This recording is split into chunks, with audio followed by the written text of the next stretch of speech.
Hoje vamos falar acerca da história de Jesus, que é uma história interessante, mas um tanto triste às vezes, em muitos sentidos. Aqui temos um pequeno mapa de onde Jesus passou a maior parte de sua vida. Ele esteve algum tempo no Egito, quando ele era pequeno, quando era bebê, mas a maioria das histórias acerca de Jesus se passa nesta área aqui, em cidades como Corazim, Canaã, Cafarnaum, Betsaida, todas estas, Nazaré. Esta é a área onde a maior parte dos seus ensinamentos aconteceu. E se descermos um pouco mais, até chegarmos a Belém, e também chegarmos a Jerusalém, este é um grande lago de águas salgadas, até o mar da Galileia. A história de Jesus é a história de alguém que era pastor, alguém que conduz o seu povo. Agora, no meu país, quando eu olho para um pastor, isso não faz muito sentido, porque um pastor no meu país não coloca suas ovelhas em primeiro lugar. De fato, eles têm cães para conduzir o rebanho, quando ele passa por uma porta ou um portão especial. Os cães correm e conduzem as ovelhas de um lado para o outro.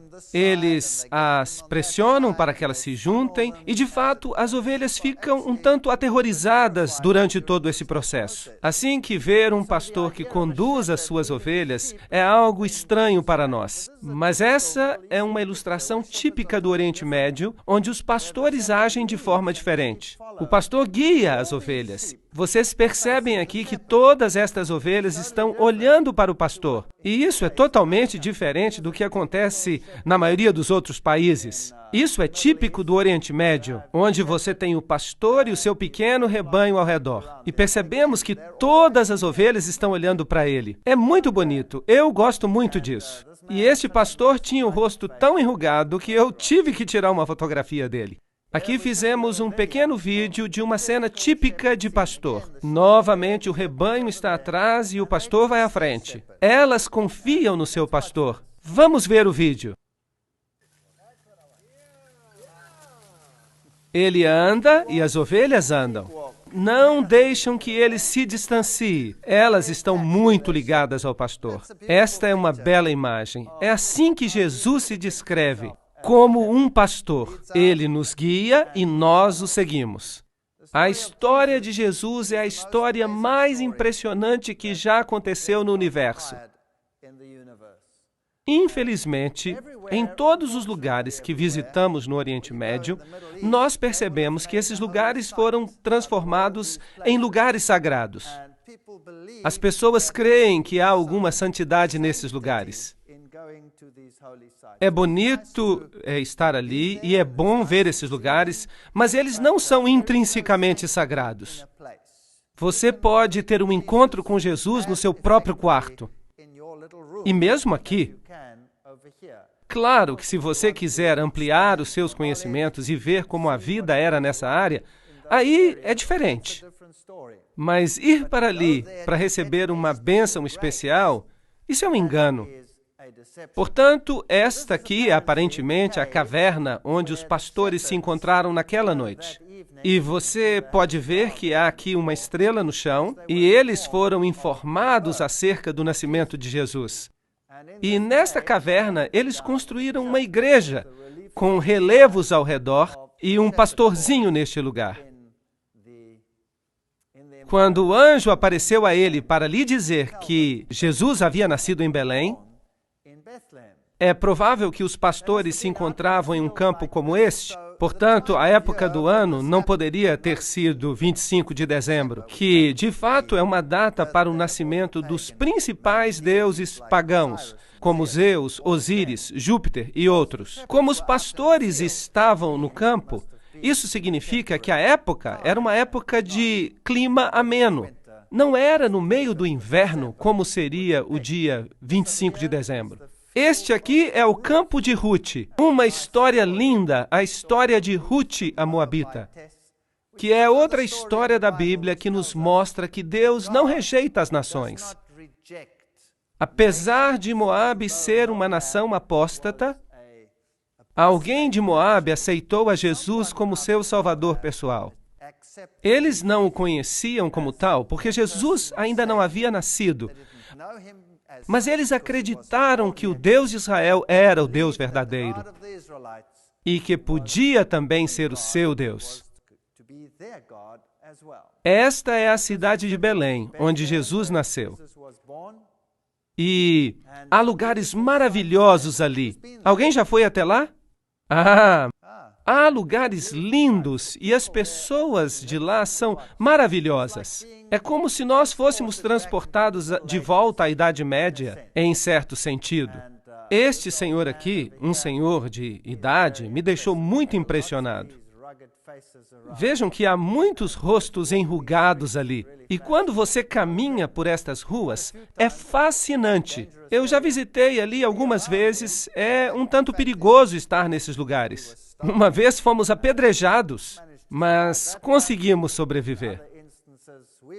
Em outra ocasião, éramos os únicos que podíamos viajar de um lado para o outro entre Israel e o Líbano.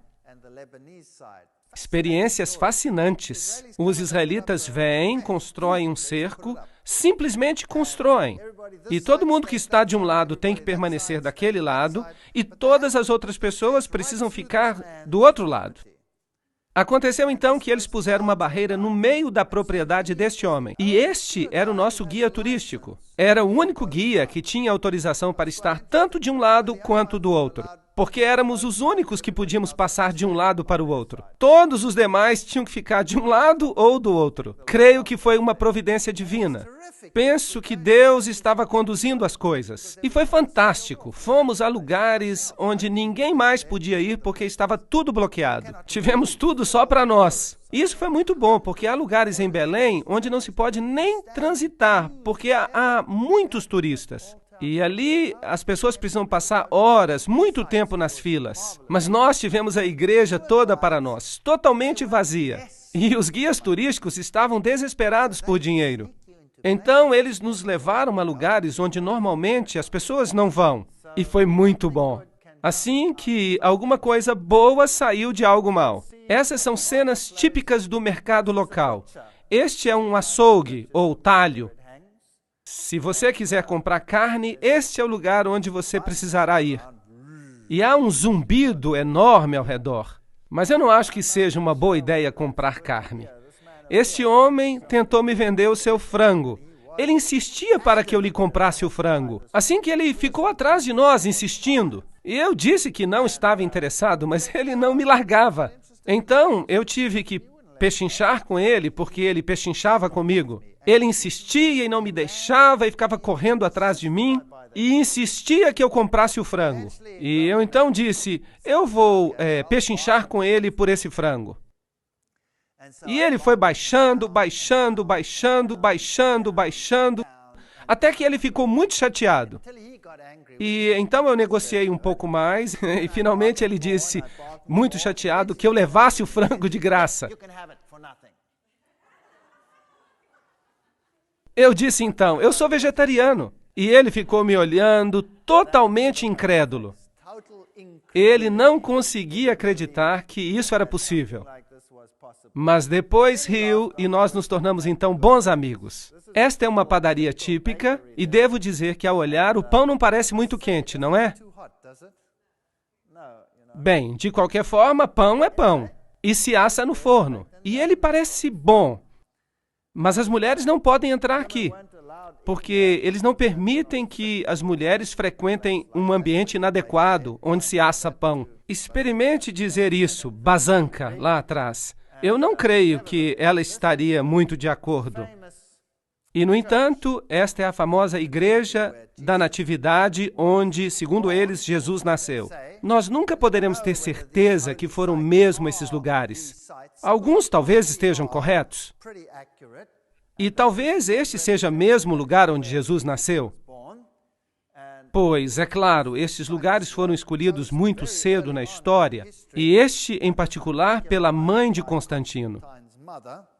E foi ela que descobriu que este lugar é o lugar. E por isso eles construíram aqui esta igreja, que era naturalmente uma igreja bizantina, o que significa que era ortodoxa, e por isso há uma tremenda desavença neste lugar, porque tanto os ortodoxos quanto os católicos reclamam este lugar para si.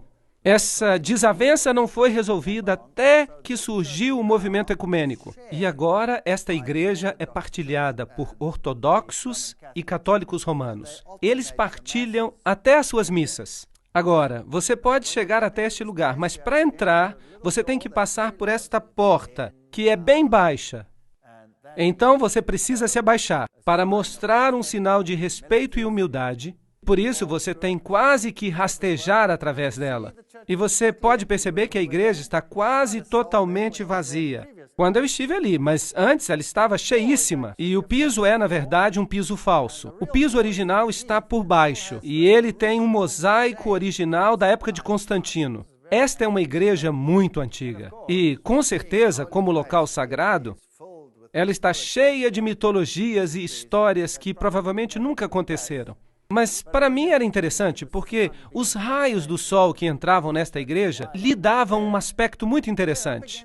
E ali por cima, deste lado, existem ali alguns buracos. Vocês podem ver. Que buracos seriam estes? Há uma lenda que diz que Maria apareceu na igreja um dia e que ela fez o sinal da cruz com seus dedos e foi até a pilastra e fez estes buracos. E aqui estão o que dizem ser os dedos de Maria quando ela fez esses buracos, os furos. E as pessoas dizem que se você colocar os seus dedos nesses buracos, você vai receber uma bênção especial. E quando eu olhei para esses buracos, eu percebi que as arestas estavam bastante gastas. Eu acho que fizeram um péssimo trabalho ali. Se realmente fossem sinais divinos, ali as marcas seriam muito nítidas. Esse é o tipo de histórias que atrai as pessoas, e as pessoas ficam assombradas, e vocês também ficariam surpresos, porque as pessoas formam filas só para colocar os dedos ali. E as pessoas realmente creem que receberão uma bênção especial de Maria se colocarem os dedos ali. Agora, com certeza, a igreja anteriormente havia sido mais baixa. Eu lhes falei a respeito do piso inferior, que estava coberto por tábuas e que era consideravelmente mais baixo do que o piso atual. Dessa forma, se você quer ir até o local original onde dizem que Jesus nasceu, você tem que descer esses degraus e chegar até o sepulcro. E foi aparentemente neste ponto em que ele esteve, ali, neste mesmo lugar. Portanto, ainda nos dias de hoje, se você colocar a mão ali, você pode receber uma absolvição da Igreja Católica Romana. Isso significa que todos os seus pecados serão perdoados. E, de fato, você pode ter os seus pecados perdoados com 90 dias de antecedência. Então, se você está planejando fazer uma grande festa, é bom então ir ali e colocar a mão, sabendo que agora, por 3 meses, você pode fazer o que quiser. Muita farra. Isso é interessante. E por isso, nenhuma pergunta lhe será feita e você não vai receber nenhum castigo do céu. Agora, nós estivemos ali numa ocasião em que não havia ninguém, o que era surpreendente. Portanto, quando nós chegamos ali, na verdade, ninguém deveria estar ali. E essas pessoas ficaram muito surpresas, porque elas estavam ocupadas com seus rituais normais, e parece que interrompemos este ritual. E eles não ficaram nada felizes. Mas eu estava com uma máquina fotográfica e tirei uma foto. E vocês deveriam ter visto as fisionomias dessas pessoas. Eu vou mostrar uma foto que tiramos agora mesmo. E esta é uma missa ortodoxa na parte mais baixa, na parte subterrânea desta igreja, onde normalmente nós não deveríamos estar. Aqui estavam, e estavam vestidos com capuz negro. Até parecem membros da Ku Klux Klan, como monges. Os monges são monges ortodoxos, fazendo a sua missa particular. E aqui vemos o que aconteceu, algo que os deixou bastante irritados.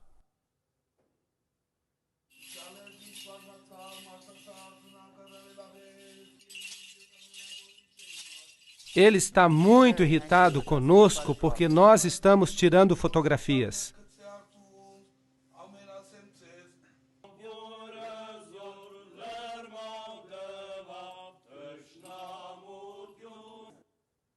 Agora, este outro homem ali, se ele nos pudesse matar com o olhar, nós já estaríamos mortos. Ele não parece nada amistoso. Bem, este é o tipo de ritual que acontece. Eu não sei que tipo de missa, mas é interessante. Depois, quando os ortodoxos saem, entram os católicos romanos e fazem a sua cerimônia. Aqui está um grupo de peregrinos, já num contexto católico romano.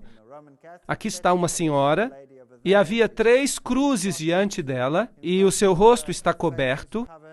E dizem que é um bom lugar para ir se você quiser ser purificado de qualquer pecado, seja qual pecado for. Fora da igreja, eles têm uma estátua de Jerônimo, traduzindo as escrituras, e há um crânio lá embaixo. Isto parece um pouco de ocultismo, com certeza. A questão da morte e dos ciclos da vida e da morte. E quanto mais nós descemos, mais perto nós chegamos do porão da igreja, que é uma gruta. É ali que dizem que Maria realmente deu à luz. Mas você também pode notar esses arcos triplos, que são um símbolo do paganismo. E se este foi um lugar pagão, eu não posso dizer. Mas ali há também crânios que as pessoas dizem que são os crânios dos bebês que Herodes matou. Eu, particularmente, não creio que sejam. Mas isso é o que se diz. E é por isso que eu fotografei o que eu via. Em uma certa ocasião, uma bomba explodiu no lugar onde eu havia estado poucos minutos antes. Então, é um lugar muito perigoso. Vejam outra gruta. E nessa gruta também há um santuário dedicado a Maria. Porque dizem que neste lugar é onde Maria amamentou o seu bebê. E eu não sei explicar as diferenças, mas a gruta onde Maria deu à luz é uma, e o lugar onde José esperava por ela dar à luz é outro. Tudo isso é muito interessante. E quando você chega a este lugar, ele é chamado de Santuário do Leito. E você chega ali e há uma outra igreja, uma igreja construída numa caverna. Um símbolo pagão. E nas paredes nós percebemos estas manchas brancas que são certificadas por Roma, com o certificado do Papa, do papado, que é o leite que Maria esguichou contra as paredes. Sim, isto é muito grave. Quando ela estava amamentando a Jesus. Então, o guia que estava ali conosco, ele estava muito animado falando destes assuntos. E você pode receber uma unção especial com um certificado do Vaticano, dizendo que aquele de fato é o leite de Maria. Então, eu disse ao guia, você sabe, eu estive nas outras cavernas e há também manchas brancas similares nas outras paredes. Parecem que são depósitos de carbonato por causa da chuva. E ele me disse que sim. Nas outras cavernas, tudo bem, mas não nesta. Porque esta é a famosa Gruta do Leite. E se você continuar descendo, você chega até essas subcavernas. E ali você pode ver um ícone tríplice em cada uma delas. Isto é, de fato, uma lenda pagã. E quando Maria chega, ela toma o lugar de Ísis. Ísis era considerada a rainha da fertilidade. Afinal de contas, ela conseguiu dar à luz Horus, mesmo depois que seu marido morreu. Ela o reconstruiu. E aqui, se as pessoas tivessem problemas de fertilidade, elas podiam orar a Ísis, e isso resolveria os seus problemas de fertilidade. Se tivessem problemas para amamentar, então elas deveriam orar a Ísis, e logo depois o leite fluía. Isso é uma espécie de paganismo antigo, ressuscitado no cristianismo moderno nestes lugares. Jesus, é claro, sobreviveu ao massacre de Herodes. E a família desceu para o Egito. Portanto, a Bíblia nos diz que eles passaram algum tempo no Egito, tempo suficiente para o rapaz amadurecer, segundo o costume de Israel. Ele retornou do Egito e viveu em Nazaré. Isto é o que a Bíblia nos diz. Agora, se você for ao Egito, este é o lugar para o qual as pessoas pensam que a família santa veio. E ali também eles têm algumas imagens. Novamente, a Igreja Ortodoxa tem aqui alguns lugares que ela considera sagrados. E aqui está a história de José descendo com sua família para o Egito. E uma das igrejas mais famosas por aqui é a Igreja do Patriarcado Cópita, um mosteiro, a Igreja da Virgem Maria em Adawa, no Egito. E é uma igreja muito famosa. Há poucos anos, e eu me esqueci exatamente quantos anos faz, no fim dos anos 90 por aí, Maria teria aparecido. Teria havido aparições da Virgem neste lugar. E o mundo muçulmano ficou louco com isso. Com certeza não poderia ser Maria, porque a Bíblia não permite isso. No entanto, essas aparições aconteceram no patriarcado. E aqui você pode ver algumas das imagens, alguns dos símbolos da igreja. E isso aconteceu exatamente no domingo de Ramos, quando estávamos ali. Por isso, o patriarca está aqui com estas folhas de palmeira. E aqui também nesta igreja está representada a história da família santa para o Egito, a sua fuga. E eles acreditam que eles desceram ao longo do rio Nilo e permaneceram neste lugar especificamente.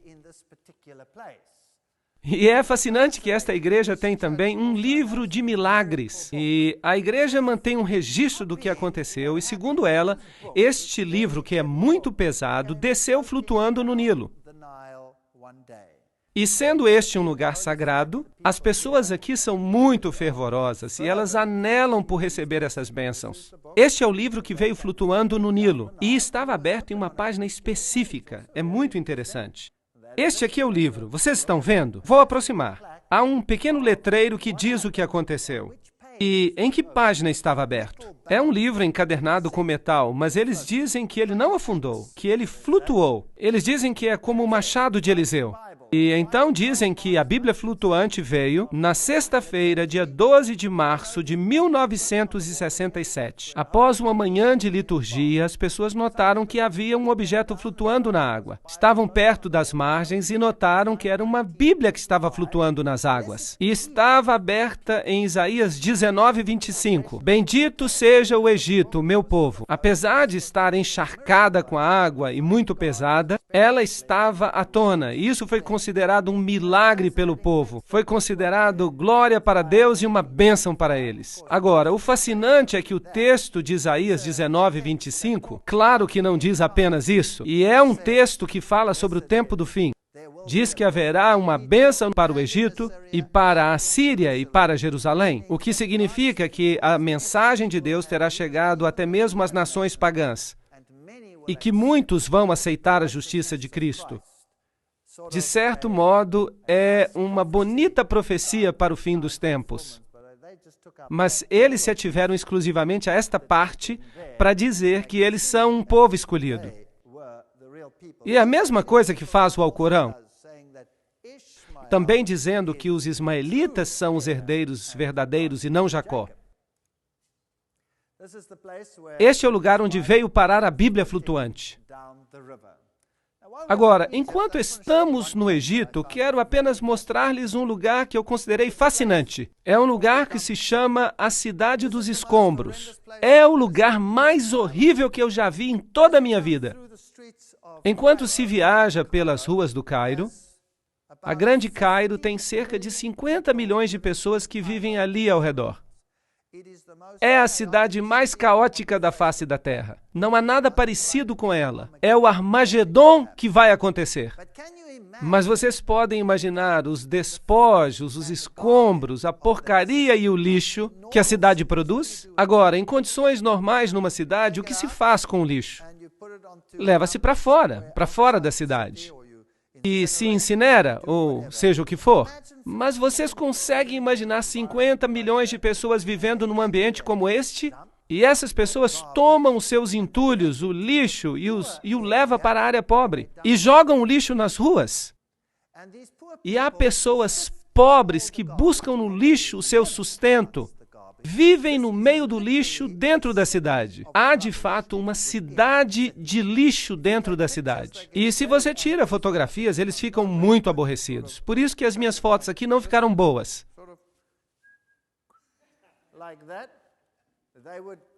Eles literalmente me matariam se me vissem tirar uma foto. Por isso tivemos que fazer assim, e é surpreendente que toda esta cidade, quando se cruza a cidade dos escombros, há um portal, e quando se passa este portal, de repente estamos num lugar completamente diferente. É espantoso.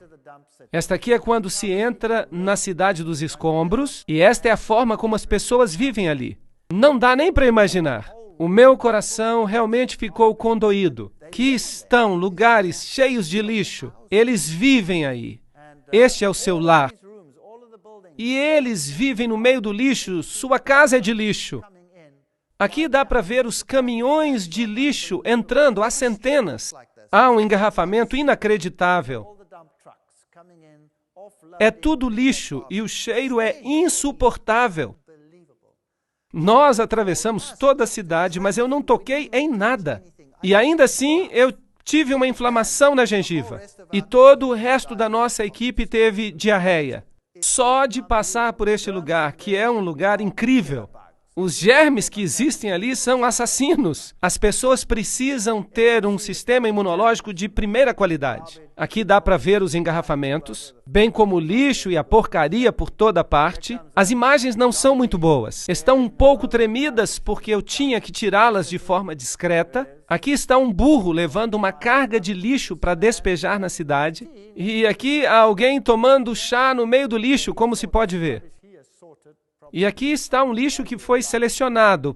Provavelmente ele vale alguma coisa. As crianças caminham no meio do lixo. Vocês podem acreditar, é algo horrível. Eu queria tirar essas crianças daí, colocando-as num ambiente limpo. É chocante. As lojas, aqui está o lixo e aqui está a loja. E quando se passa por este portal, de repente você chega a um mundo diferente. Simplesmente, assim, é maravilhosamente limpo. E aí está uma pequena igreja ortodoxa, esculpida na rocha, e tudo ao redor é feito de rocha sólida. Esta pequena igreja ortodoxa é inacreditável. É a igreja do Santo Bola. Você percebe que é um lugar absolutamente espantoso. Aqui há um anfiteatro e um jovem ortodoxo, polaco ou polonês. Ele passou a vida toda aqui esculpindo este anfiteatro. Um jovem veio e esculpiu toda esta pequena cidade. E aqui está o anfiteatro que ele esculpiu, provavelmente com a ajuda do ambiente. E este é o homem. Ele fez todo o trabalho que você viu. É incrível. Todas as paredes desta cidade foram esculpidas com a história de Jesus. No meio do mundo muçulmano, você passa por uma cidade de escombros e lixo e, de repente, você chega a este lugar limpo e bonito, com esta pequena capela. E a história de Jesus está escrita nas paredes. Jesus e os pastores por aqui. O momento do seu nascimento é retratado ali. A história do nascimento toda esculpida em rocha sólida. Eu sou o bom pastor escrito em rocha sólida. As histórias da Bíblia, a caminhada sobre as águas, a mulher do poço, por exemplo. E estas são esculturas enormes. Apenas para lhe dar uma ideia, esta é uma encarpa de rocha. Uma parede de rocha com esculturas lavradas nela. Cada grande pedra foi transformada em uma obra de arte. Jesus, esta é a história de Lázaro, sua saída do túmulo. Esta é a história de Jesus, sua saída do próprio túmulo. E você percebe como são grandes. Esta é uma fachada enorme, onde ele também trabalhou. E trabalhou em toda esta área. E virou uma história linda de Jesus. Vamos nos aproximar um pouco mais. Enquanto ele estava nos abençoando, então ele subiu ao céu e a imagem seguinte, percebemos o Filho do Homem vindo nas nuvens com grande glória. Um homem transformou esta área num espaço de esperança. Fiquei muito impressionado e é isso mesmo que o mundo é. Você passa por este mundo que é representado pela cidade de escombros, e enquanto você passa pelos escombros, a única esperança que você pode ter é chegar do outro lado, e a única esperança para chegar ao outro lado é a história de Jesus. Vou ver o Filho do Homem vindo nas nuvens com poder e grande glória, e então não haverá mais cidades de escombros. A história de Jesus é provavelmente a história mais angustiante que já foi contada. Sei que muitos filmes já foram feitos, e mesmo este último filme que foi feito não pode sequer delinear aquilo que Jesus passou. Quando eu voltei a Jerusalém, Jerusalém é hoje uma cidade totalmente diferente. É uma cidade de peregrinações. Milhares de pessoas peregrinam até ali. Aqui está um grupo de freiras fazendo uma peregrinação atrás da cruz, e as pessoas estão cheias de uma espécie de euforia. Elas experimentam a euforia de estar nesses lugares. Mas se o lugar toma o lugar de Jesus, isso é um problema. Este é o Muro das Lamentações, e lá está a famosa mesquita na rocha, ao fundo. Este é o Muro das Lamentações, e não faz parte do templo original, senão que é parte do corte exterior do templo. Ao subir as escadas, pode-se ir a esta área hoje. Ninguém está autorizado a entrar ali. Esta é uma réplica do templo como ele seria, uma coluna enorme que faria parte do templo, e ela nos dá uma ideia do tamanho original do templo. Ela nunca foi utilizada porque havia uma rachadura nela. E esta é provavelmente uma réplica do menorá no tamanho normal. Esta aqui fizeram no caso de restaurarem o templo. Então, os judeus estão aqui no Muro das Lamentações, e você pode notar que estas cartas presas aqui no muro, esses papéis, as pessoas têm que vir, e elas vêm e escrevem pequenas cartas com os seus sonhos, e em seguida os depositam ali. Aqui temos um vídeo curto.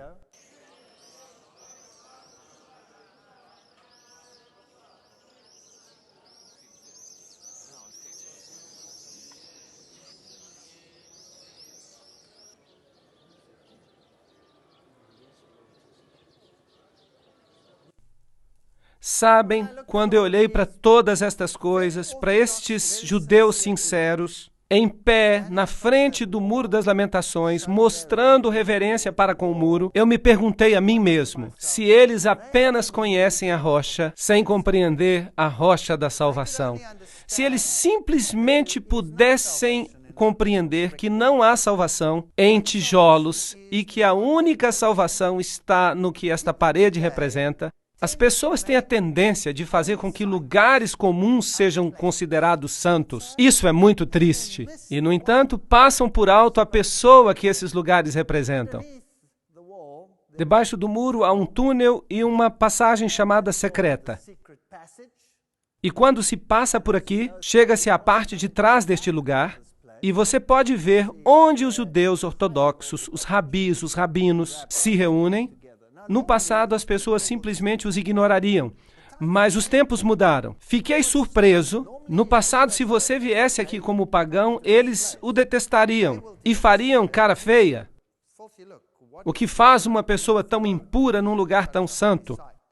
Mas eu fiquei surpreso quando estive aqui neste momento, faz 4 meses.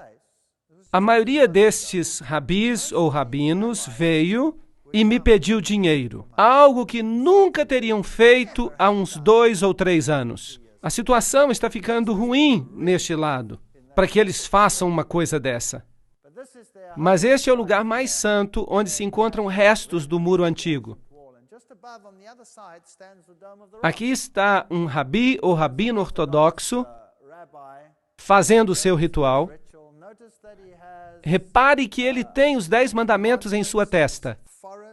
A lei, a Torá, e ele tem também nas suas mãos. Porque a Bíblia diz que você deve atá-los na sua testa e nas suas mãos. Vocês acham que Deus realmente tinha isto em mente, que você fizesse uma réplica e colocasse na testa e nas mãos? Ou você acha que Deus tinha em mente que nós deveríamos pensar e agir conforme suas leis? Isso faz sentido? Penso que faz mais sentido. Aqui está uma pedra típica do lugar antigo do templo. Esta é uma pedra do tempo de Herodes, e esta pedra tem esses orifícios, e eles indicam que ela é uma pedra do templo original. Quando eles voltaram a utilizar as pedras do templo, eles as utilizaram, e todos os tipos de estrutura foram construídas com elas. Este é o sepulcro de Davi.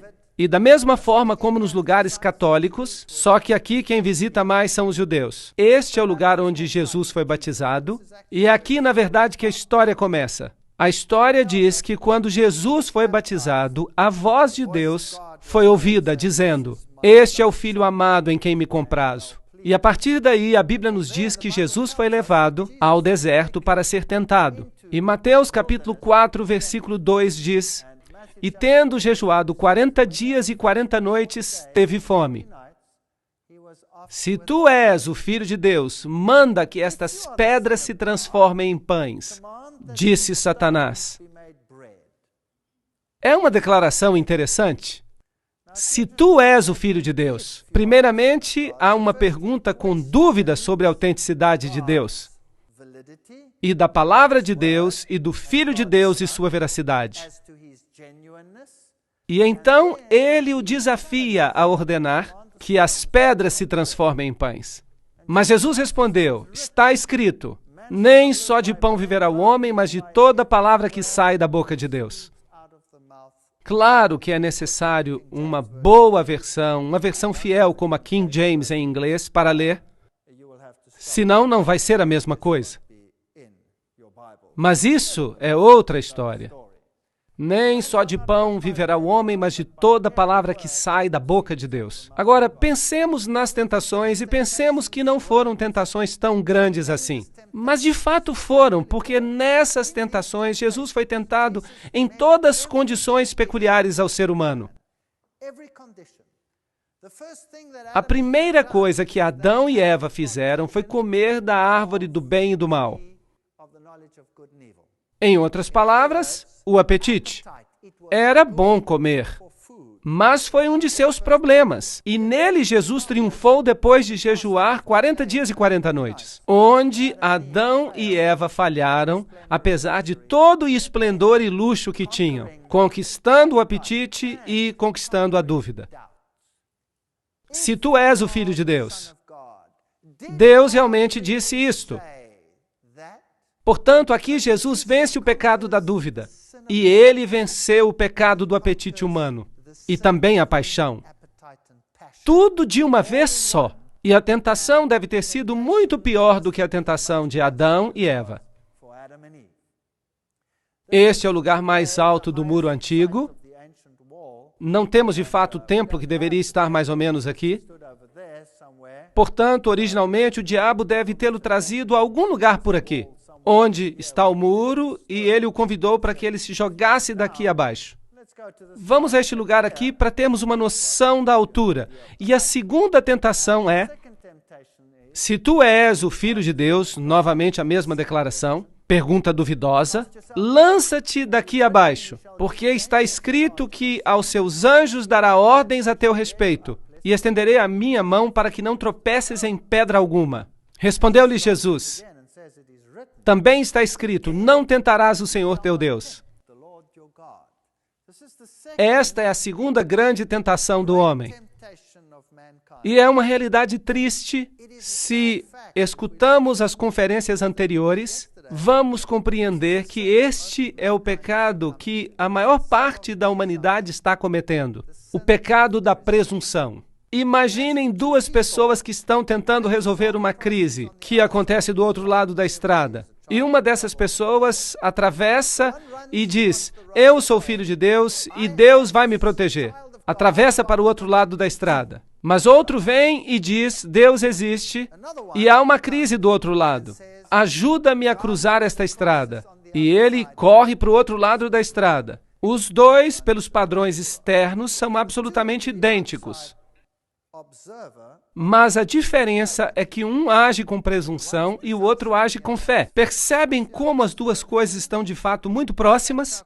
Na cristandade moderna, no cristianismo moderno, A maioria das religiões está praticando a religião da presunção, a religião baseada na força, mas a fé é algo diferente. E Jesus poderia ter se atirado dali abaixo, porque isso é o que diz a Bíblia, mas está escrito: não se deve ser atrevido ou presunçoso. Na terceira tentação, o diabo transportou até um monte muito alto e lhe mostrou os reinos do mundo e a glória deles e disse: tudo isso te darei se prostrado me adorares. Agora, as pessoas dizem que certamente Jesus sabia que ele era Deus e queria ganhar essas coisas. Então, como é que Jesus poderia fazer isso? Mas isso não foi apenas uma pergunta simples que estamos vendo aqui, mas Satanás tinha Jesus completamente só e disse: vou te dar tudo, sem você ter que morrer, se pura e simplesmente você se ajoelhar. É claro que o pecado que tinha que ser vencido aqui é o pecado do amor ao mundo. Creio que a maioria das pessoas vai se perder por causa desta tentação em particular. Vai-te, Satanás, porque está escrito: só ao teu Deus adorarás e a ele servirás. O amor ao mundo não vai nos levar a lugar algum. Portanto, nessas três tentações, Jesus basicamente vence, por parte do homem, a maior parte das tentações que nós temos que encarar, de uma forma ou de outra. E em seguida, evidentemente, ele segue para o Mar da Galileia. E no caminho ali existe esta vila pitoresca e ela é chamada Mahalula. E esta é a única vila que se encontra no mundo inteiro onde se fala a língua aramaica. Ora, este é o idioma que Jesus falava e é muito bonito ir ali. É um lugar limpo e agradável, ortodoxo, em sua maior parte ortodoxo ou muçulmano. E eles falam aramaico. E as poucas crianças que moram ali também falam aramaico. Elas são muito rigorosas com o aramaico e soa muito bem, é agradável escutar. Ali estão alguns ortodoxos realizando um ritual neste lugar e nós lhes perguntamos se eles podiam orar o Pai Nosso, para que pudéssemos ouvir como era a língua de Jesus. E eu vou partilhar isso com vocês.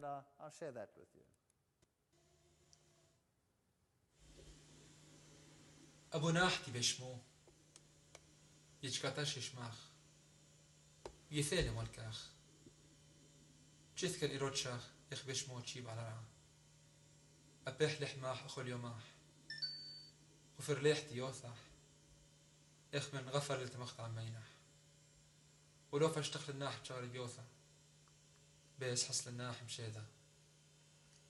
E este foi o Pai Nosso em aramaico. O Mar da Galileia, um lugar maravilhoso. Este é supostamente um dos lugares, porque não é o único, um dos lugares onde as bodas de Caná podem ter ocorrido. E vejam aqueles jarros ali. É como se você estivesse vendo os jarros originais. Como este. Este era o jarro de pedra áspera, onde primeiramente eles esvaziavam os líquidos e logo os guardavam nos jarros de barro. Esta é a cidade de Jesus. Este é o lugar onde realmente Jesus realizou a maior parte da sua obra e onde fez a maior parte das suas pregações. A cidade de Cafarnaum. E eu vou levá-los até lá na próxima parte.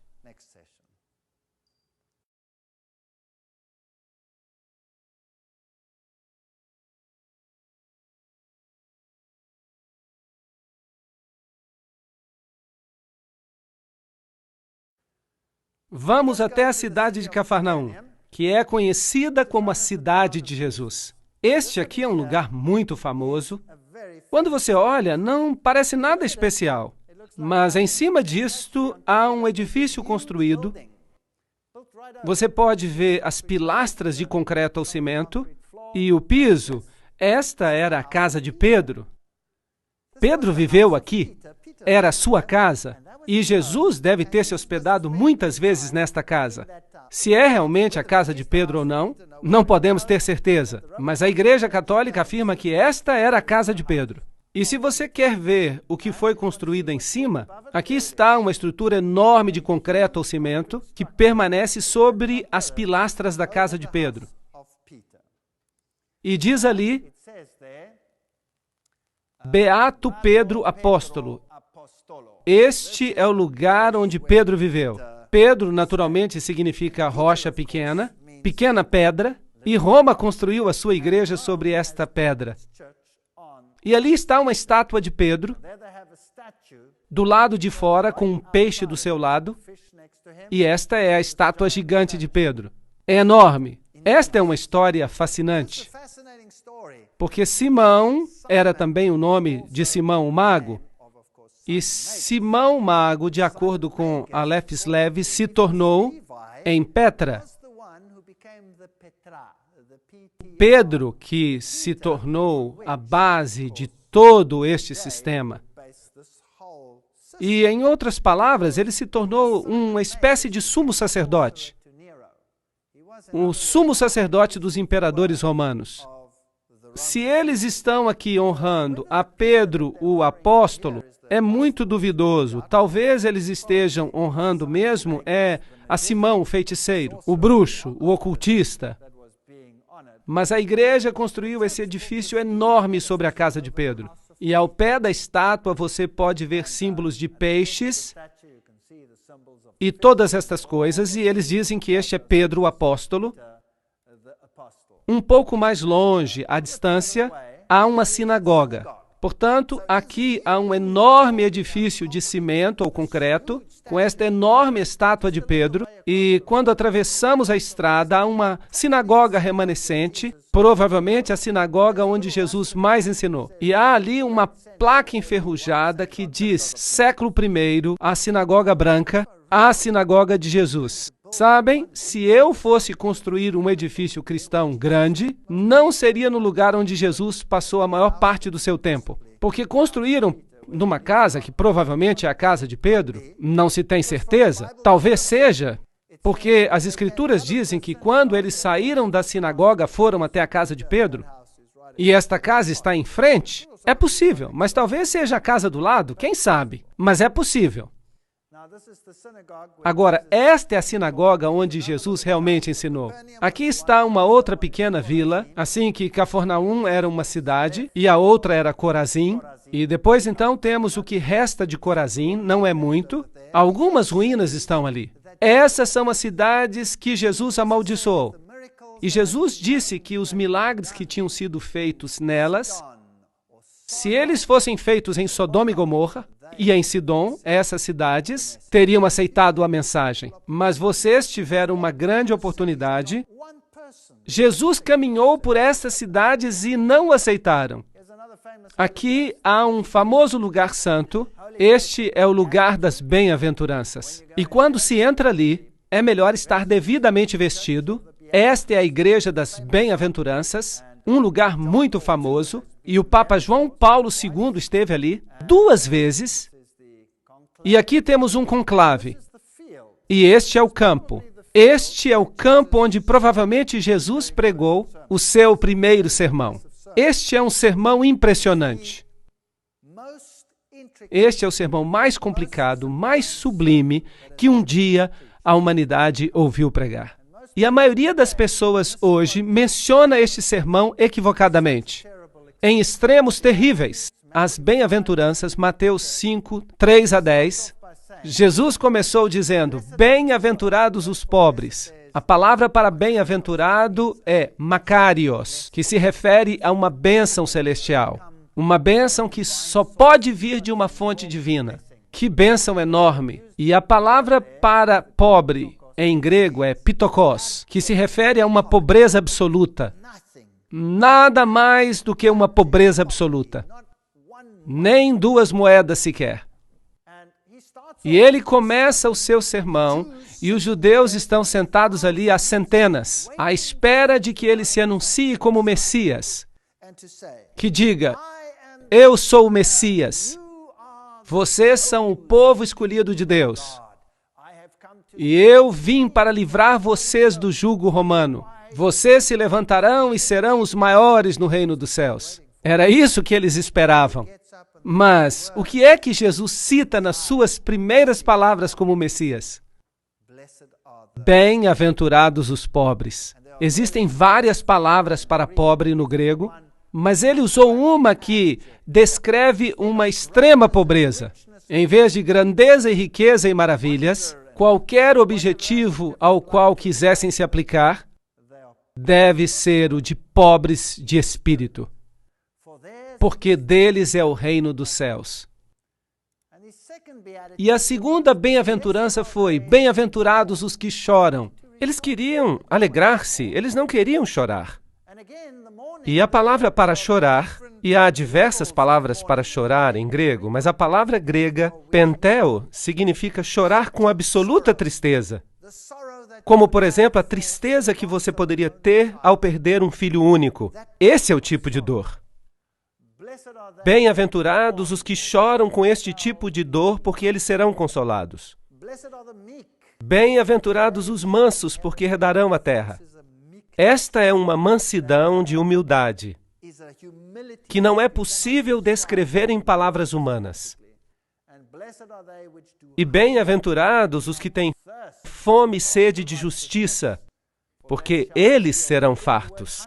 E, novamente, a palavra fome é o tipo de fome que alguém sente depois de vaguear no deserto por dias e dias sem comida ou água. Este é o tipo de fome e o tipo de sede. O que Jesus está fazendo aqui? Ele estava tentando chocar o seu público. Estava tentando dizer algo diferente do que eles esperavam. O que ele estava querendo fazer aqui era lhes mostrar o caminho cristão. E é isso que ele está explicando. Ele está dizendo: bem-aventurados são os pobres de espírito, porque deles é o reino dos céus. Em outras palavras, aqueles que percebem a sua fraqueza, aqueles que percebem que não têm nada a oferecer, venham a Jesus sem nada para oferecer. Eu não posso dizer: Senhor, eu tenho aqui um dinheirinho, eu posso comprar o meu caminho para o céu. Eu não tenho nada. Estou em pobreza absoluta. Não tenho nada a oferecer. Só uma vida manchada pelo pecado. Isso é tudo que eu tenho. Assim, eu preciso chegar ao ponto em que eu perceba a consciência de que sou pobre e não tenho nada a oferecer. Então, o próximo passo é abençoar os que choram, porque eles serão consolados.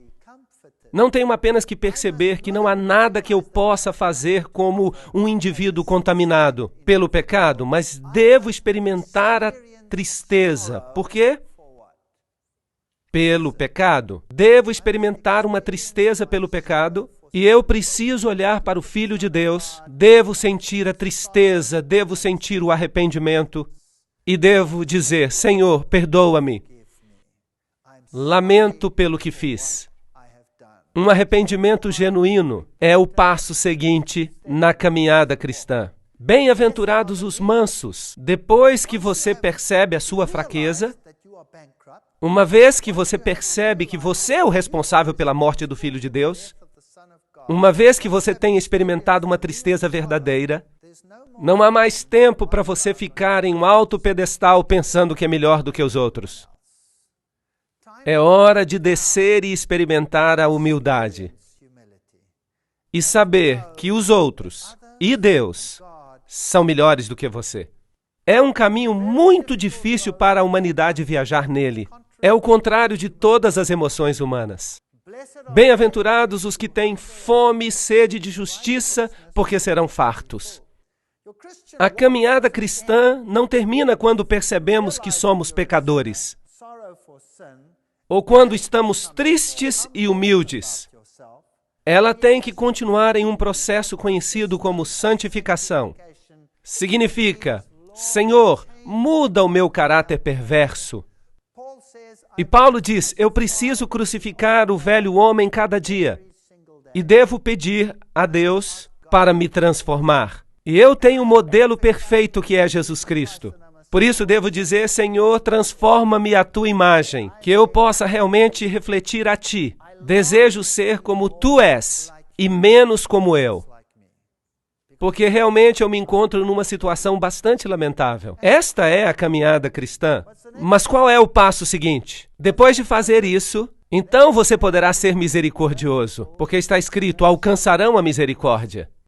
Percebem? Nós temos a tendência de pensar que nós somos melhores do que os outros. E por isso nós nos tornamos críticos. Um dos maiores problemas da igreja é o senso crítico, não é verdade? Você sabe que aquela pessoa faz uma coisa ou outra e você sabe que aquele jovem está metido em drogas. Quer dizer, o que você esperava? Afinal de contas, os pais dele são assim ou assado? Em vez de você saciar a fome, olhando para si mesmo, olhe para você mesmo, veja quão miserável você é. Mas você pensa que eles são piores do que você. Por quê? Porque você não tem piedade e compaixão por eles. Do mesmo jeito que Deus teve piedade e compaixão de você. Não é isso do que se trata? Por isso Jesus diz que uma vez que você tenha chegado a esta estrada, uma vez que você tenha experimentado o arrependimento, uma vez que você tenha sentido tristeza pelos seus pecados, e uma vez que você tenha descido do seu pedestal, uma vez que você tenha pedido a Deus que o transforme e seja misericordioso, então você conseguirá ser misericordioso e ter compaixão daqueles que não tiveram a mesma oportunidade de compreender o que você compreendeu. Bem-aventurados os misericordiosos. E em seguida, bem-aventurados os puros de coração, porque eles verão a Deus. Lembro-me quando vim para esta igreja, eu vim do mundo. Eu era muito mundano, usava palavras ásperas. A universidade é muito dura e você tem que lutar para chegar ao topo. E a minha mente estava cheia de lixo. Mas eu disse a Deus, tu sabes que eu não quero ter mais uma mente como eu tenho. Então, Deus, ajuda-me a limpar a minha mente, a desenvolver bons pensamentos, onde agora eu só tenho maus pensamentos. Este é um processo de santificação. O cristianismo não é apenas conhecer Jesus. Não é bom só conhecer Jesus. Você não será salvo apenas por conhecer a Jesus. Por acaso o diabo não conhece a Jesus? Será que o diabo vai ser salvo só porque ele conhece a Jesus? Não. Temos que permitir que Deus nos mude, que limpe o nosso coração, as nossas atitudes. Bem-aventurados os pacificadores, porque eles serão chamados filhos de Deus. Conseguem ver? Só depois de passarmos por toda uma série de crescimento, é possível tornar-se um pacificador. Agora, o que é um pacificador? O pacificador é alguém que tem a paz de Deus no seu coração. Muita paz têm os que amam a sua lei, diz o Salmo 119, 105. Trata-se de uma peça que é um pedaço do céu. Todas as vezes que eu olho para isso, eu me maravilho. Às vezes os políticos tomam esta frase e a aplicam a si mesmos. Eles se dão grandes prêmios sem terem passado por qualquer uma dessas etapas da vida cristã. Mas eles não são pacificadores, porque um pacificador é alguém que fez as pazes com Deus. Aí é um pacificador. Bem-aventurados os que sofrem perseguição. Não é incrível? Por causa da minha justiça, porque deles é o reino dos céus. Qual é a última coisa que o Senhor menciona aqui? Qual é a última bem-aventurança? Benditos os que são perseguidos. Em outras palavras, se você passar por este processo, se você sentir tristeza pelo pecado, se você pedir perdão, se você permitir que o Senhor lhe mude a vida e o coração, se você estiver disposto a descer do seu pedestal, e se quiser a paz de Deus no seu coração, isso será uma irritação para o mundo. Então vão perseguir você. Isso é uma garantia. E este é o processo de caminhada cristã, totalmente oposto ao que o homem apresenta no mundo hoje em dia. As lições que Jesus ensinou perto do Mar da Galileia são as mais fundamentais que o ser humano precisa aprender. Temos que pegar a nossa Bíblia e estar alerta. Se você tem uma dessas Bíblias onde as palavras de Jesus estão em vermelho, é preciso estar atento. Vamos lê-las apenas como história? Não, vamos lê-las cuidadosamente, porque é Deus que está falando diretamente conosco. Cada palavra é um dom de Deus. Cada palavra, mesmo os mas e os pois, estão em seu lugar por razões específicas. Por isso é preciso prestar atenção àquilo que Jesus ensinou. Aqui está um barco típico do Mar da Galileia. Há pequenos povoados ao redor, não mudou muito. Aqui está um barco que foi encontrado depois de uma grande seca e aparentemente é um barco da época de Jesus. Por isso, este é o tipo de barco no qual Jesus esteve com Pedro e seus discípulos quando ensinou. Grandes lições. Peguem suas Bíblias novamente e leiam as palavras de Jesus. E diga a você mesmo, Aqui está Deus me falando. Há poder nestas palavras. Este aqui é o túmulo de Lázaro, é o lugar onde Lázaro esteve. É um túmulo escuro, obviamente, e hoje em dia é considerado santo. Mas imagine que neste lugar Jesus chamou um homem morto em faixas para fora do seu túmulo e provou que a ressurreição e a vida está nele. E ele fez isto um pouco antes de ir a Jerusalém. O último ato da obra de sua vida. E enquanto ele se aproximava de Jerusalém, você pode imaginar o que se passava pela sua mente? Esta é a cidade de Jerusalém. E várias portas da cidade antiga ainda estão lá. Quando você desce esta colina, percebe aqui construída a Capela das Lágrimas. Foi construída com uma gota de lágrimas. E quando você entra na Capela das Lágrimas, ela tem esta pequena luz no topo. E há a figura de uma galinha, com a representação de uma mãe galinha que reúne os seus pintinhos. Porque Jesus disse, Jerusalém, Jerusalém, quantas vezes eu quis ajuntar os teus filhos, como a galinha ajunta os seus pintos debaixo das asas. Mas tu não quiseste. São palavras famosas de Jesus. Jerusalém, Jerusalém, que matas os profetas e apedrejam os que lhes são enviados. Quantas vezes eu quis te ajuntar como a galinha ajunta os seus pintos debaixo das asas, mas tu não quiseste. Nada mudou, o mundo continua a ser exatamente o mesmo. Este é o lugar onde ficava o templo antigamente, mas hoje há aqui a Mesquita da Rocha. Há um interessante detalhe arquitetônico aqui. Este é o portão de Damasco. E os arqueólogos querem nos fazer crer que a parede não está mais no mesmo lugar onde ela estava nos tempos antigos. Mas isto é muito significativo, porque os católicos romanos, eles têm no interior das muralhas o Gólgota. Mas a Bíblia diz que Jesus foi crucificado onde? Do lado de fora das muralhas. Agora, isto é muito significativo. Onde Jesus foi crucificado? No Gólgota católico ou fora da cidade? Agora, aqui há uma porta no topo e o que aconteceu aqui foi que um tubo se arrebentou e os judeus tiveram que escavar para escoar a água. E à medida que eles escavavam, eles foram descobrindo esta porta, que é a porta de Damasco. E você pode perceber que ela está justamente abaixo, em frente da nova porta. Portanto, é óbvio que o muro deve ter sido feito no mesmo lugar, certo? Portanto, isto é muito interessante. O muro está no mesmo lugar. E quando você entra neste lugar, esta é a porta de Damasco. E estas devem ser as pedras por onde Jesus andou e também onde Paulo caminhou. Portanto, se você caminha aqui, você está caminhando exatamente no lugar onde Jesus caminhou. E esta é a porta de Uda. São portas fascinantes. Portas do Sul, conhecidas como Portas de Uda, que praticamente não existiam até recentemente. Foram construídas no período do Segundo Templo. Ou seja, no primeiro século. Eu não gosto muito de usar AEC antes da Era Comum. Até o primeiro século CE, ou seja, Era Comum. Em português dizemos antes de Cristo e depois de Cristo. Depois de Cristo, essas portas forneciam acesso ao interior do templo. E as portas de Uda foram usadas muitas vezes por Jesus. Elas ainda estão fechadas hoje, elas fazem parte do novo muro e da nova construção, de modo que Jesus não deve ter caminhado por estas escadas. Aqui está um homem muito interessante, uma ilustração bonita. Ele estava com o seu burro e eu pensei que seria uma boa imagem, então tirei uma foto. Foi um grande erro que eu cometi. Este homenzinho pulou nas minhas costas e me sacudiu como se eu fosse um pano velho, na esperança de que alguma coisa caísse dos meus bolsos. E eu acabei recompensando-o pelos seus esforços. E então veio o meu amigo e pensou que isso daria uma boa foto. E eu fiquei do lado rindo, enquanto ele tirava a foto, e o homem fez exatamente a mesma coisa. E começou a lhe dar golpes nas costas. E ele o sacudia como se fosse um pano velho. E o meu amigo então me perguntou, por que você não me disse isso? E eu disse, é que eu estava querendo ver o show, e por isso eu não pude avisar. Isso aqui é o que se vende nas ruas de Jerusalém. Este é um vendedor de alfarrobas. Ele tem uma grande jarra nas costas com o suco de alfarrobas, e quando você se aproxima, então você pode tomar um copo deste sumo ou suco. Este é um setor judeu muito diferente.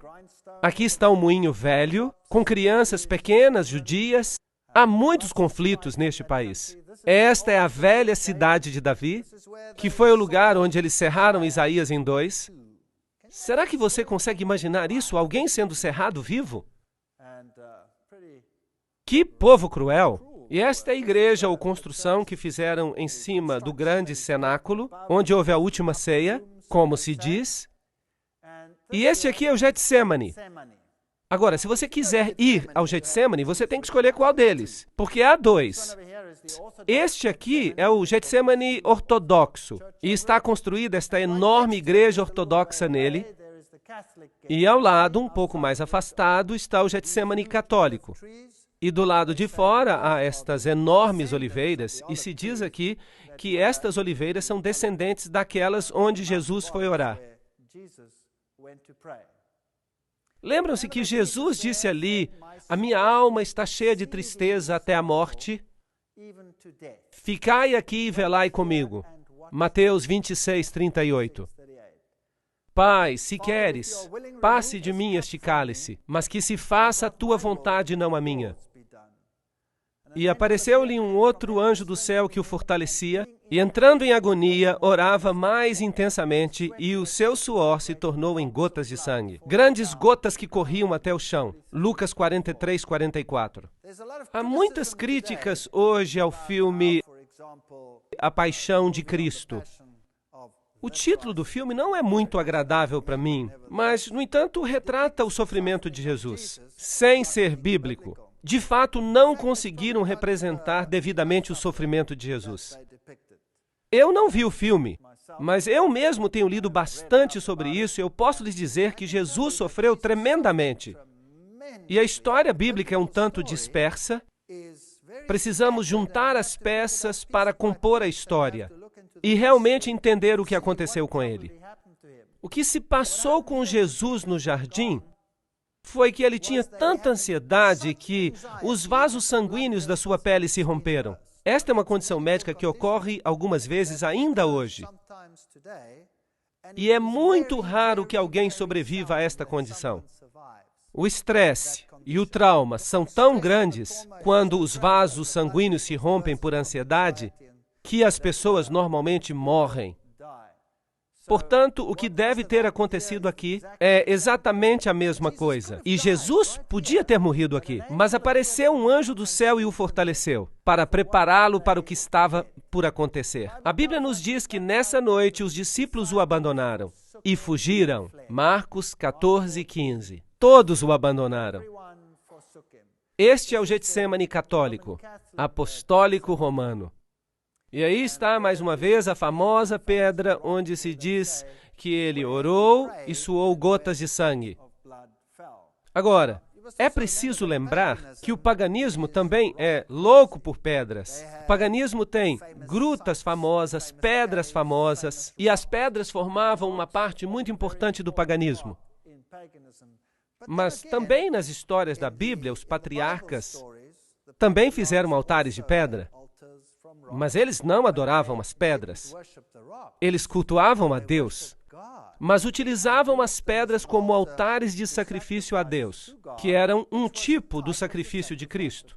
É uma história completamente diferente. De modo que aqui está aparentemente uma pedra santa onde prenderam a Jesus. E estes devem ser os degraus por onde o levaram, porque eles dão no templo de Caifás, se vocês quiserem chamá-lo assim. Porque não é bem um templo, é mais um palácio. E aqui está uma representação ao lado, como se Jesus tivesse sido conduzido por esses degraus, com cordas, mas a Bíblia não menciona isso. Hoje, esta igreja católica romana foi construída neste lugar. E provavelmente este é um lugar arqueologicamente correto. E aqui estava o assento do sumo sacerdote, que nesse ano era Caifás. Agora, aqui há uma confusão na Bíblia, porque quando trouxeram a Jesus, o levaram a Anás. Agora, Anás era o sogro de Caifás. E ele era o sumo sacerdote anterior. Portanto, como a fama de sumo sacerdote ficava na família, naturalmente, então, o sumo sacerdote do ano anterior, mais velho, era ainda honrado como sumo sacerdote, embora não fosse mais o sumo sacerdote.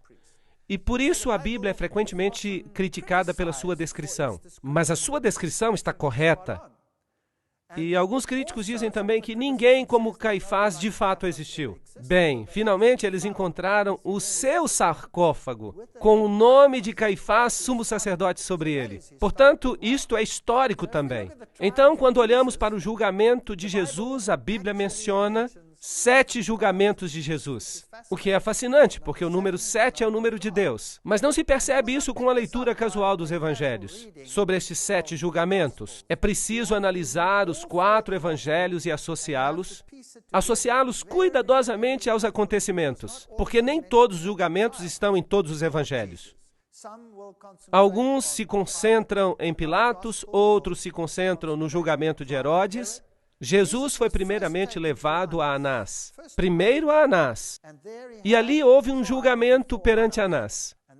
E foi ali que o servo de Anás o atingiu no rosto. O feriu no rosto, porque Anás perguntou a ele o que estava fazendo, ou o interrogou acerca do que estava fazendo. E Jesus disse, não fiz nada em segredo. Que pergunta era essa? Porque Jesus sempre havia pregado na sinagoga. Então, o servo de Anás o feriu no rosto. Então, este foi o primeiro julgamento de Jesus. E logo ele foi levado com Anás ao sumo sacerdote daquele ano, que era Caifás. Portanto, Anás e Caifás devem ter feito um outro julgamento conjunto. Dali saíram para o julgamento da noite. Houve um julgamento à noite. E a Bíblia simplesmente diz que Jesus foi colocado numa cova, profeticamente no livro dos Salmos, e logo tiveram um julgamento pela manhã, porque de acordo com a sua lei era ilegal ter um julgamento à noite. Tinham que fazê-lo depois do nascimento do sol. Portanto, houve um julgamento com Anás, houve um julgamento com Caifás e Anás, houve um julgamento à noite por parte do Sinédrio, e depois reuniram mais uma vez todo o Sinédrio e fizeram outro julgamento pela manhã. E então acharam que Jesus era culpado e o levaram em seguida a Pilatos. Pilatos fez a sua análise, mas não quis tomar a decisão sozinho. E por isso o enviou a Herodes. E Herodes fez um julgamento, mas tampouco quis decidir sozinho. E o enviou de volta a Pilatos. E houve então um julgamento final, quando Jesus foi entregue aos judeus para a crucifixão. 7 julgamentos ao todo. Portanto, este é o primeiro lugar onde Jesus esteve. Hoje, com certeza, é um lugar famoso, onde Pedro é novamente honrado. E Maria, com a imagem de uma deusa. E a caminho para a capela da manjedoura, do Santíssimo Sacramento, o pátio, o calabouço. Este é o lugar onde os presos eram mantidos durante a noite para o julgamento. E esses são os buracos nas rochas. O que era normalmente feito era que seus braços eram colocados aqui, de modo que umas mãos passavam por aqui, outras passavam por ali, e em seguida eram amarrados e ficavam pendurados de frente. Agora, se os judeus consideravam que alguém era culpado, eles tinham o direito de castigá-lo com açoites. Mas a pena capital, a pena de morte, era um direito exclusivamente romano. Eles precisavam obter permissão dos romanos. Isso era uma lei romana. Mas César lhes permitia castigar com açoites aqueles a quem consideravam culpados. 3 chicotadas pela frente e 3 chicotadas pelas costas. E eles consideraram a Jesus culpado, como a Bíblia relata, e impuseram nele cerca de 26 chicotadas no peito. É possível, embora a Bíblia não mencione. E aqui está um calabouço, onde eles deixavam as pessoas e eram colocadas ali nuas. E aqui estão algumas cruzes bizantinas na parede, o que mostra que os primeiros cristãos reconheciam este lugar. A pessoa então era baixada a este calabouço. Em outras palavras, ficava em escuridão total. Um salmo diz, e me baixaram a um poço. Portanto, isso é o que deve ter acontecido com Jesus, enquanto ele esperava ali, durante toda a noite pelo julgamento da manhã, até ser convocado. Hoje você pode entrar nesse poço. Você pode observá-lo. Ali, após o julgamento da manhã, ele foi levado a Pilatos, e dali foi colocado nesta prisão enquanto aguardava o julgamento. Posto aqui embaixo, e depois foi julgado e considerado inocente por Pilatos. Pilatos se recusava a sentenciá-lo à morte. Por isso, o enviou a Herodes. Escarneceram dele, lhe deram uma capa. A Bíblia diz que eles arrancaram a sua barba, batiam-lhe no rosto e mandavam-no profetizar quem é que estava batendo nele. Ele foi muito maltratado nesta ocasião. Este é o lugar onde exatamente Pilatos o condenou. Aqui ainda se podem ver os jogos romanos no chão, e foi neste ponto que Pilatos disse as famosas palavras, Ecce homo, eis o homem. E ali estava ele com a coroa de espinhos na cabeça, ele já havia sido espancado. A Bíblia diz que no primeiro julgamento de Pilatos, ele havia mandado espancá-lo para conquistar a simpatia dos judeus. Algo muito covarde. Agora, os açoites romanos eram constituídos de 40 chicotadas menos uma. Então, eram amarrados numa pilastra e lhe davam 40 chicotadas menos uma. E o chicote que eles usavam tinham inúmeras cordas com pontas de metal e pedaços de pau. De fato, muitas pessoas que eram condenadas a esses açoites morriam ao ser açoitadas, somente por causa dos açoites, porque as chicotadas abriam rasgos na pele, rasgavam a carne da pessoa. E os registros dizem que, às vezes, as pessoas que recebiam os açoites tinham as suas entranhas expostas, ficando dependuradas neles. Assim que este era um castigo terrível. E, em seguida, há uma outra possibilidade de que ele tivesse sido açoitado 2 vezes. Porque quando ele foi considerado culpado no final e sentenciado à crucifixão, então era comum que se açoitassem a pessoa antes de crucificá-la. A Bíblia faz referência a isso, mas não explica se Jesus foi açoitado 2 vezes. Mas é possível que tenha acontecido. Os críticos também alegam que Pilatos não existiu. Aqui está uma inscrição que foi encontrada e ela diz categoricamente que Pilatos foi o procurador no tempo de Tibério. Assim que, biblicamente e arqueologicamente, não há maneira alguma que possa fazer com que a história bíblica seja negada. De modo que algumas pessoas descrevem os açoites dessa forma. Outras pessoas descrevem os açoites como se Jesus estivesse agachado sobre uma pilastra horizontal e que o castigavam dessa forma. E a Bíblia diz que quando colocaram uma coroa de espinhos sobre a sua cabeça e colocaram uma vara na sua mão, tomaram-lhe a vara e golpeavam com ela a sua cabeça. E a expressão grega usada é que ele foi golpeado inúmeras vezes, de modo que o sofrimento de Jesus foi enorme. A Bíblia, de qualquer forma, descreve que ele foi ferido, e a ferida que ele tinha era uma ferida enorme. Era uma chaga grande, de cima a baixo. Portanto, Jesus sofreu como nenhum outro homem havia sofrido. Por nenhum outro homem ou por nenhum outro ato criminoso na história da humanidade. E se Deus não houvesse enviado um anjo para fortalecê-lo, ele não teria conseguido. E foi por isso que, enquanto ele pendia na cruz, ele perdoou a todos aqueles que tinham se envolvido na execução da sentença. E por isso ele morreu tão rapidamente. Enquanto outros ficaram ali mais tempo ainda vivos, e por isso tiveram as suas pernas quebradas, que era uma forma de garantir que eles continuariam na cruz e acabariam morrendo ali. Vejam, se eles continuassem dependurados no sábado, se não morressem na sexta-feira, então eles teriam que lhes quebrar as pernas, porque no sábado eles poderiam descer da cruz. E isso seria um desastre, porque eles podiam fugir e não haveria ninguém para capturá-los no sábado. E por isso eles lhes quebravam as pernas. A história é terrível naqueles tempos antigos. E a Bíblia também diz que eles o levaram ao Gólgota. Agora, esta é uma rua famosa, é a Via Dolorosa, onde ele deve ter caminhado e, de acordo com a Bíblia, sido levado para fora da cidade. Isso significa que ele deve ter descido por esta rua e saído por esta porta, que se chamava Porta das Ovelhas. E ele deve ter ido até ali, o que faz sentido, porque a Porta das Ovelhas era aquela através da qual os sacrifícios eram levados para serem queimados do lado de fora da cidade. Se você tem uma opinião católica, ele deve ter sido levado por essas escadas até o Gólgota. Mas eu vou lhes mostrar os 2 lugares. A Bíblia diz que ele carregava a sua cruz, mas ela caiu. Alguém então teve que ajudá-lo e tomar o seu lugar. Esta é a famosa Via Dolorosa. Ao subir, passamos por aqui, andamos por este túnel que é conhecido como túnel de Ezequias, onde tivemos uma experiência horrível, porque fomos apedrejados.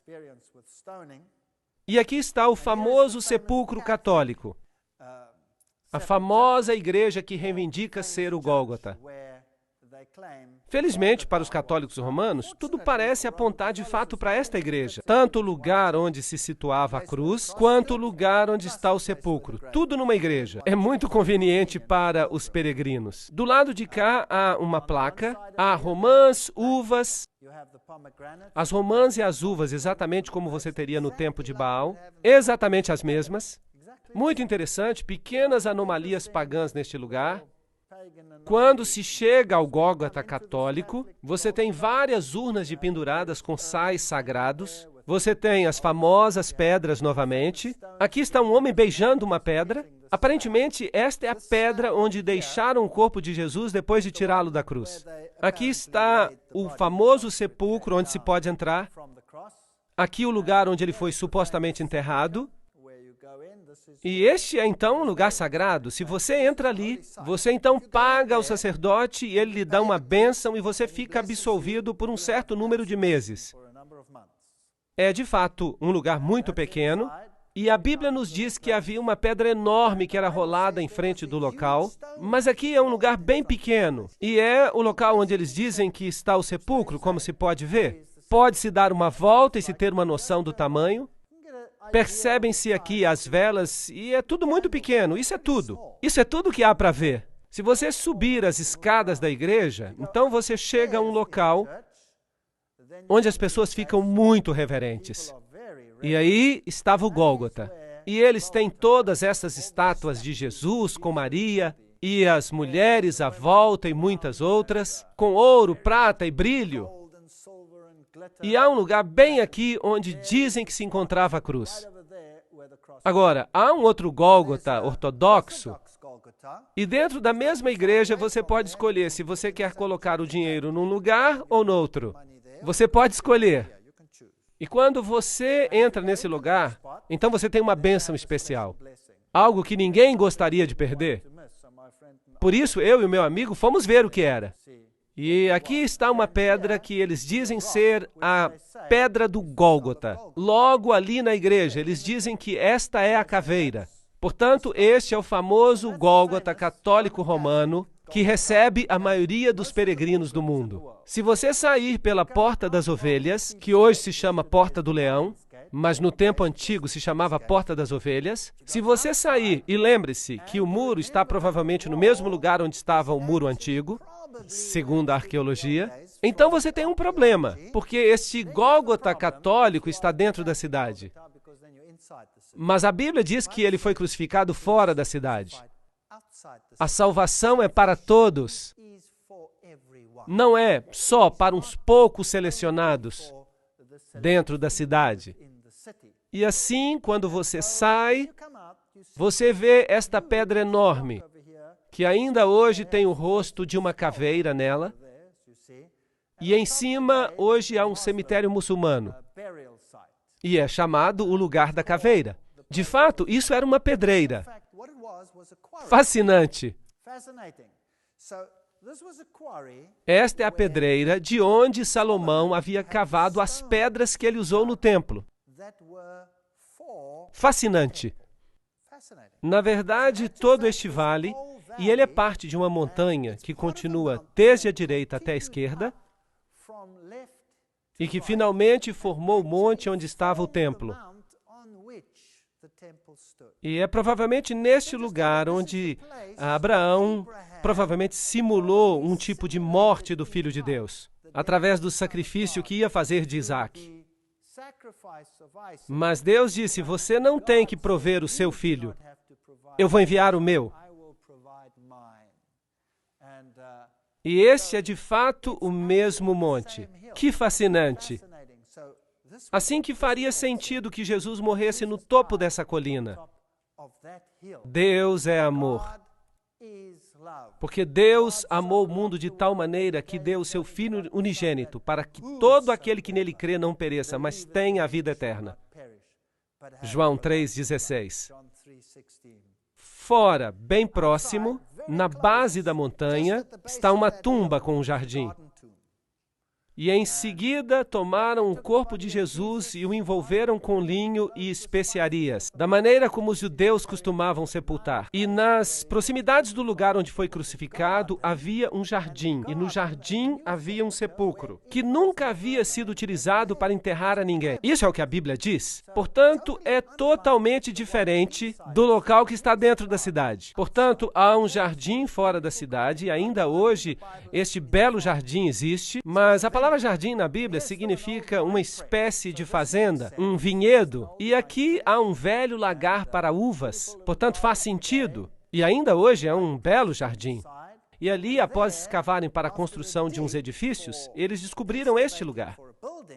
E vejam, é interessante observar que aqui há algumas tumbas, e em frente aos túmulos há um pequeno muro, e fizeram um sulco, e colocaram uma pedra redonda para que pudessem rolar à frente da tumba. E se você olhar para baixo, também pode olhar para dentro da tumba, para o outro lado, e há uma tumba que foi um pouco escavada. Portanto, ela ainda não estava concluída. A Bíblia diz que a tumba não estava ainda acabada e que ninguém havia sido enterrado ali. E a Bíblia diz que os discípulos se agacharam para ver o que estava lá dentro, para que pudessem olhar. E eles podem ter olhado por aqui e passado por aqui e veriam que a tumba estava vazia. Portanto, isso se encaixa perfeitamente com a descrição bíblica. Também neste jardim há esta erva, ela cresce por aqui, dela fazem uma droga que pode anestesiar, e era misturada com vinho, e assim anestesiavam as pessoas enquanto elas estavam na cruz, mas Jesus se recusou a beber dela. E este é um pastor metodista que ministra neste lugar. Esta é uma pedra típica. Este é o túmulo de Herodes, um dos poucos sepulcros intactos deste tipo hoje. O de Jesus era provavelmente similar. Portanto, aqui é provavelmente o lugar do jardim da tumba. Há um pequeno sulco à frente onde teria estado uma grande pedra redonda que teria sido removida. Isso faz muito mais sentido para mim do que o outro Gólgota. E dentro se vê que as pessoas de fato acreditam que é um lugar santo. E por isso elas vêm aqui para orar e ser reverentes. Tudo bem, mas está escrito aqui, ele não está aqui, ele ressuscitou. E isso para mim é o âmago da questão. Ele não está aqui, ele ressuscitou. O meu Deus, eu não tenho que buscá-lo num lugar sagrado ou entrar em algum buraco. Ele ressuscitou. Posso falar com ele aqui mesmo. Posso caminhar com ele onde quer que eu esteja, porque ele me pode ouvir. Porque ele é a ressurreição e a vida. Quem crê em mim, ainda que esteja morto, viverá. João 11, 25. Porque pela graça sois salvos por meio da fé. Efésios 2, verso 8. Sabem, uma religião que se baseia em formalidades é muito vazia, uma vez que se tenha experimentado a Jesus Cristo. Aqui está o Monte das Oliveiras, a Capela da Ascensão, uma pequena capela, e aparentemente este é o lugar de onde Jesus subiu aos céus. E esta aqui é a famosa Porta de Ouro. Ela está entijolada e bem lacrada, e do outro lado há uma escada que leva para o topo do monte, onde está a Mesquita da Rocha. E aqui estão as sepulturas dos homens mais ricos do mundo muçulmano. E eles acreditam que quando Jesus voltar, e ele virá para cá, e essas portas de ouro então irão se abrir. Bem, eles não acreditam que é Jesus, para eles é Enamadi, o Messias. Bem, então para os judeus é o Messias, para os cristãos é o retorno de Jesus, e então esta porta se abrirá. Então, de fato, todos aqueles que estiverem aqui, porque tiveram muito dinheiro para comprar estas tumbas particulares, eles então serão os primeiros a ser ressuscitados e eles serão os primeiros a entrar neste lugar. É conveniente, você acha que vai funcionar assim? Se eles tivessem estudado as bem-aventuranças, eles saberiam o que é necessário para ver Jesus. Temos que sentir tristeza pelos nossos pecados, temos que nos arrepender, temos que lamentar e temos que pedir a Jesus para nos mudar e temos que voltar à harmonia com Ele e com seus princípios. Então, nós não precisamos desta porta. Temos uma outra porta. E é uma porta que tem pérolas sobre ela, a porta de uma Jerusalém celestial construída por Deus. Eu não sei se haverá muitos na primeira ressurreição que vão estar aqui. Não quero julgar isso, porque só Deus pode julgar. Mas aqui estão todos esperando um reino terrestre. Eu não estou à espera de um reino terrestre. Eu estou à espera de uma Jerusalém celestial. Apesar desta Jerusalém aqui ser muito interessante. Esta é a Mesquita da Rocha. Este é o local onde o templo será reconstruído, e se você entrar, há uma pedra, que é onde Maomé subiu, mas o paganismo e a verdade, eles estão muito distantes um do outro. Esta é Jerusalém à noite e esta é a famosa Casa Queimada. Isto é, tudo o que restou dela. Em 70 depois de Cristo, os romanos vieram e destruíram Jerusalém e a incendiaram completamente. E este é um símbolo da destruição que virá sobre o mundo quando Deus retornar. Podemos fazer parte da Casa Queimada ou podemos nos tornar parte do reino de Deus. Essa escolha é nossa. E a única solução para isso é o Filho de Deus. Quem tem o Filho tem a vida. Quem não tem o Filho de Deus não tem a vida. Estas coisas que escrevi a vós, os que credes no nome do Filho de Deus, para que saibais que tendes a vida eterna. 1 João 5, 12 e 13. Portanto, essa escolha é nossa hoje. Podemos ficar entretidos com todas as coisas deste mundo, podemos visitar esses lugares importantes e torná-los mais importantes do que Deus, ou podemos desenvolver um relacionamento. Mas o preço é o eu. Vamos ter que abrir mão dele e pedir a Deus que nos dê o seu caráter. Um caráter que possa compreender, conviver e amar o próximo como a si mesmo, fazendo de Deus o supremo na sua vida, pois sem Ele nada podemos fazer. Amém.